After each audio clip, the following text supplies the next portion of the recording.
Yo, what's good? Deer Hitter here. In this video, I'm going to show you how to clear T15 maps on the cheapest budget possible.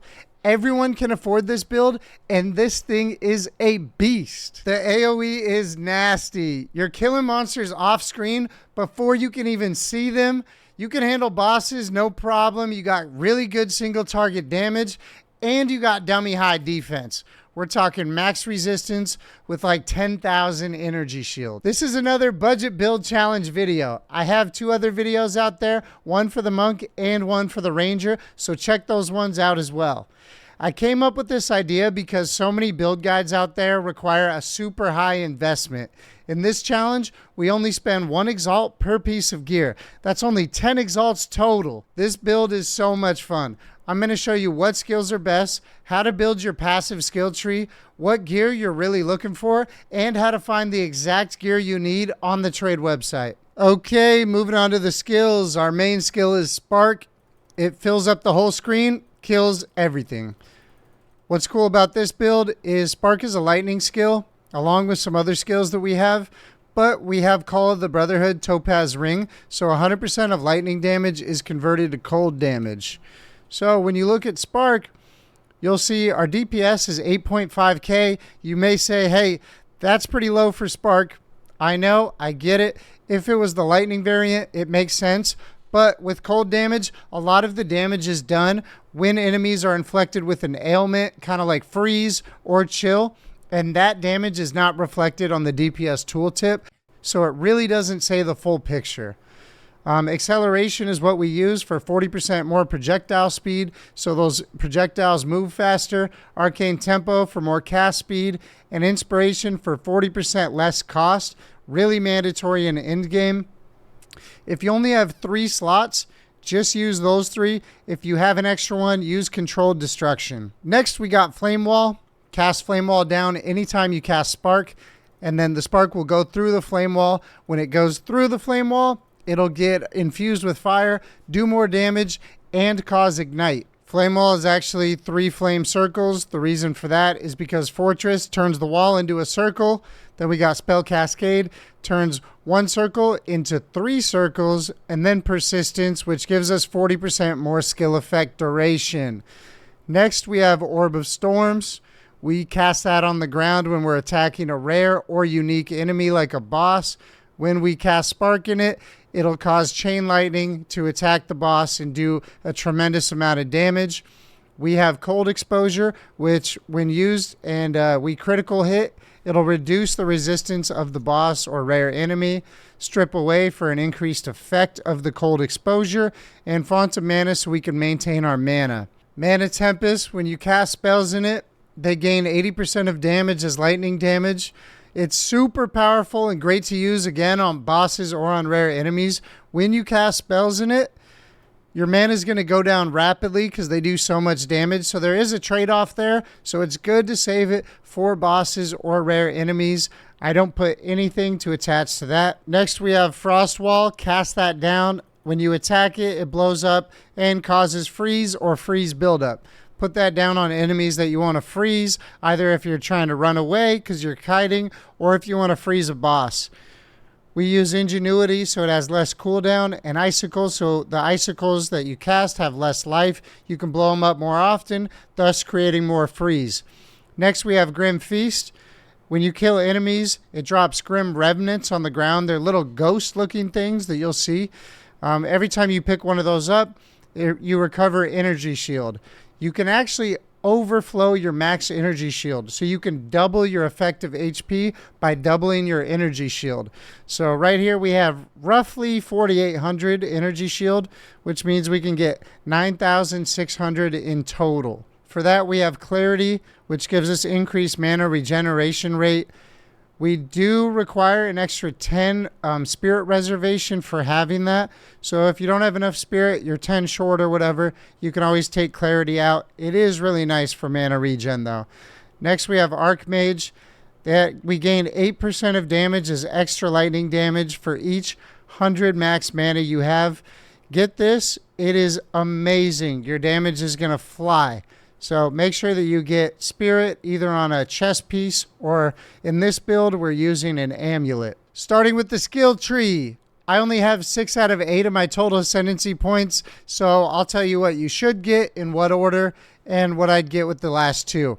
First, get Constant Gale for Arcane Surge. This one's a beast. 10% more cast speed, 20% more mana regeneration rate. This build kind of thrives off both cast speed and mana regen. You need the mana regen because you want the cast speed. So we get that. Then we go Force of Will. 1% increased effective Arcane Surge per 15 max mana. We get pretty high mana, so the effects go up quite a bit. Then we're going to get Scouring Winds. Exposure you inflict lowers the affected resistance by an additional 20%. Then lastly, I'd get Heavy Snows, or you can get Heavy Snows before Scouring Winds. That's really up to you. Okay, now I'm going to do the passive skill tree. I'm going to explain only the big nodes and not go in any particular order, but I will have a link in the description to a max roll build guide. And in that guide, when you click on the passive skill tree, at the top, there's going to be a drop down, and I'll have selected level 70, 75, 80, 85, and 90. So select which one you're closest to by level, and it'll have the passive skills all filled out. Sometimes you'll take some and then refund it and take others, depending on the level. Some are more important than others, basically. So let's start off. Raw Power for more spell damage, Open Mind for more mana regen, Pure Energy for increase to max energy shield, Exploit the Elements, increase damage with hits against enemies affected by elemental ailments, as well as an increased chance to inflict ailments against rare or unique enemies. Over here we have Dampening Shield, 28% increased max energy shield, and a bit more additional stun threshold. Mana Blessings for more max mana. Rapid Recharge, and not only increase energy shield recharge rate, but a faster start for the energy shield recharge. Over here on this tree, we get Insightfulness, which is 18% increased max energy shield, as well as mana regen and increased intelligence. Up here, we got 30% increased elemental damage if you chilled an enemy recently. Since we do cold damage, we chill a lot. Also, since we use Flame Wall, we got Echoing Flames. So 30% additional increased elemental damage if you've ignited an enemy recently. We get to stack both those very often. Up top, what helps also is Climate Change, 20% increased freeze buildup, as well as gain 25% of cold damage as extra fire damage against frozen enemies. Touch the Arcane is key, 40% increased effect of Arcane Surge on you. All natural, some elemental resistance, but we mostly take it for increased elemental damage. Enhanced Barrier, 1% to all max elemental resistance, as well as 25% increased maximum ES. This is the Cold Tree. We'll take Inescapable Cold, 40% increased freeze buildup, 20% increased freeze duration. Glaciation, damage penetrates 18% of cold resistance and 25% increased cold exposure effect. Over here, we have Branching Bolts. Even though Spark and other skills are actually doing cold damage, they're still technically lightning skills. So 60% chance for lightning skills to chain in additional time. Then we got Arcane Intensity, 3% increased spell damage per 100 max mana. Raw mana, increased max mana, but also increased mana cost. The max mana is a good trade-off considering the Archmage gives us additional damage per 100 max mana. Up here, we have 60% increased max energy shield, really good. Preservation, 25% increased skill effect duration, think freeze, last longer. Turn the clock forward, 20% increased projectile speed for spell skills, really, really good. Along with each one of these nodes gives us 6% chance for spell skills to fire additional 2 projectiles. So we get 18% there. Chaos Inoculation, that's why our life is 1. But we're immune to chaos damage. We don't need chaos resistance. It's great for survivability. And last, but don't take these last, Heavy Frost, 20% increased freeze buildup, and hits ignore non-negative elemental resistance of frozen enemies. So ignore the elemental resistance of frozen enemies. as well as more freeze buildup and 50% increased damage with hits against frozen enemies. These two are really great when you're doing cold damage. The monk takes them as well when you use Ice Strike. Gear talk, gear segment. Let's go over the gear. So first off, let's just get the basics out of the way.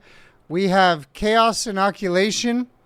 Max life is 1, immune to chaos damage. So we do not need chaos res. We're immune. Then we have Enhanced Barrier +1 to max elemental resistances. So that's why some of these are 76. Get 76 if you can. The only reason I have chaos res is because of Ghostwrithe. So 100 to max energy shield, 36 chaos res, and 50% of max life converted to energy shield. The 50% converted is really good. Even though we only have 1 life, this calculates the max life conversion before Chaos Inoculation. So it gives us a massive increase to shield at a really cheap rate. So if we take this off, 1,249. Put it on, 4,793. It's a huge difference. Call of the Brotherhood, 100% of lightning damage converted to cold damage. You absolutely need this ring for this build version. Shout out to YouTube chat for telling me about these 2 items. I stream every day, by the way, on YouTube live exclusively, so come check me out. Another thing I want to point out, some items have max life, others have max mana. You can decide which one you want. With Archmage, more mana gives you more damage. Ghostwrithe, more life gives you more energy shield. So if you need more survivability, go life. If you need more damage, go mana. Now for the wands, I have spell damage, cold damage, max mana, 2 to spell skills, cast speed, and intelligence. Those are all good stats. Some other stats that could be useful is like mana regen or freeze buildup.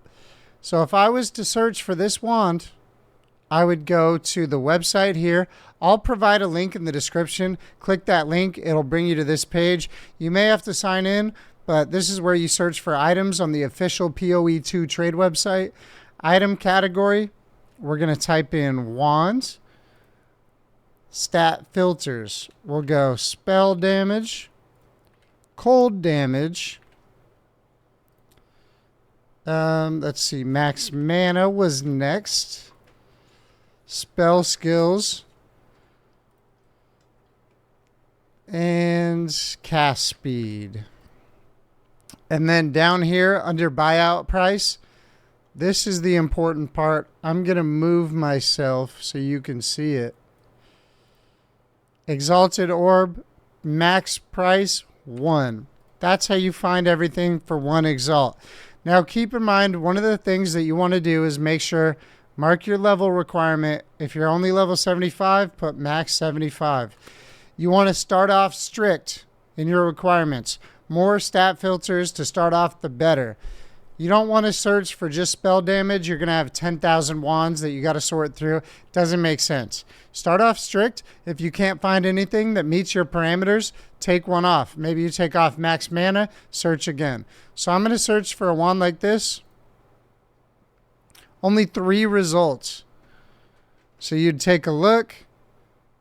You can decide right here. I'd look, okay, there's more damage up here, more mana, more cast speed. The only thing that's worse is it has less to all spell skills. This has 2 to all spell skills, so Spark is going to do more. However, every time Spark goes up in level, it costs more mana. So you may opt for this wand. That's up to you depending on your mana. So if you'd want to get that, you go direct whisper. Whisper him. Come back. It'll automatically send him a message as long as you're in the game. And from then on, wait for a response. I'll just buy it to show you, for example. Just click this little blue thing. That'll tell us to where he's at. Usually it's in his hideout. Yep, there it is. Accept. Throw it down. Make sure you got the right one. Boom. We already got our first item. That's how you do it. When I'm looking for a wand, I'm looking for all 4. Spell damage, cold damage, level to all spell skills, and cast speed. And then at least 1 additional in this order max mana, mana regen, or increase freeze buildup. Next is the Amulet. You need 40 spirit on the Amulet to play this build. The reason why is Archmage actually requires a spirit reservation of 100. So if I take off this Amulet, I can't use it. So putting Archmage on, I'm good there. I guess you could do 30 spirit if you didn't want Clarity and Grim Feast, but I'd highly recommend 40. It is doable. Some other stats that you might like is over 55 mana regen, cast speed probably over 20, spell damage, max life or max mana, and whatever resistance you need. If I was searching, I'd go minimum 40 spirit, minimum 20% increase cast speed, minimum 50% increase mana regeneration rate, and then the rest of these in this order of importance. Increase spell damage, max mana, or you can change it for max life depending on what you need, survivability or damage. Survivability being life, mana being damage. And then one of these resistances, whether that's fire, cold, or lightning, up to you and dependent on your build. Just remember, you need an Amulet with 40 spirit. That's the #1 priority. After that, you can work on the other stats. 40 spirit to start. Get that. You can upgrade in the future. Mana regen is really good too. The major ring, Call of the Brotherhood, 100% lightning damage converted to cold. You need this. You can just go to the website up here, type in Call of the Brotherhood, buyout price, 1 Exalt max. Search for that. There's 16 results. You can definitely get it for 1 Exalt. I did. To be honest, if you wanted to make it a little bit faster and you have an extra Exalt laying around, you could just direct whisper somebody for 2 and you'll probably get it a little bit faster. It took me like 5 minutes of messaging people and waiting and waiting. I just messaged everybody for 1 Exalt and I finally got it after a while, but I did test it out and it seems like for 2 Exalts, it's super quick. Body armor, Ghostwrithe. The only thing that really changes is the Chaos res, and we have Chaos immunity, so it doesn't really matter. I did get one that has 32 to max life due to it being corrupted. So that was kind of cool, and it was already socketed.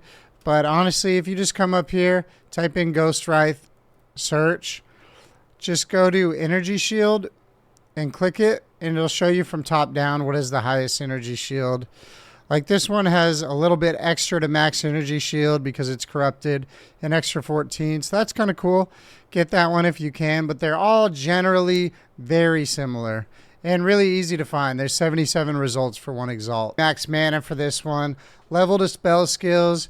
Intelligence is okay. I'd rather have cast speed, but couldn't find one in time. And lightning res, to have over 30 is nice. I definitely needed the res here. Searching on the trade site. Spell damage, it's kind of hard to pick a minimum since these trade off quite a bit. So let's go at least 30 for each of these. Level to all spell skills. You know, leave that. That's fine. 1's the minimum. Max mana. If you can start off at 100, that'd be great. Go a little bit lower if you can't find anything. Cast speed would be awesome. Although it is hard to find cast speed with these additional stats, at least in the 1 Exalt range. If you go up higher, of course, you can find it, but that's more in-game. So you may have to take that off. Your results will vary. Intelligence, keep it on, take it off. If you have trouble finding stuff, I would just take that off. And then whatever resistance you need, again, those are some that you can search for if you like are pinpointing a certain stat, but you could probably just take it off and browse through. Okay, for my ring, I basically just went resistance, cast speed, max life, max mana, and gain mana per enemy killed is low-key a great stat.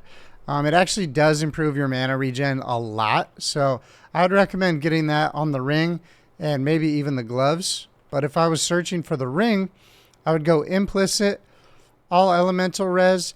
In this case, I actually needed the cold res, so I went straight cold.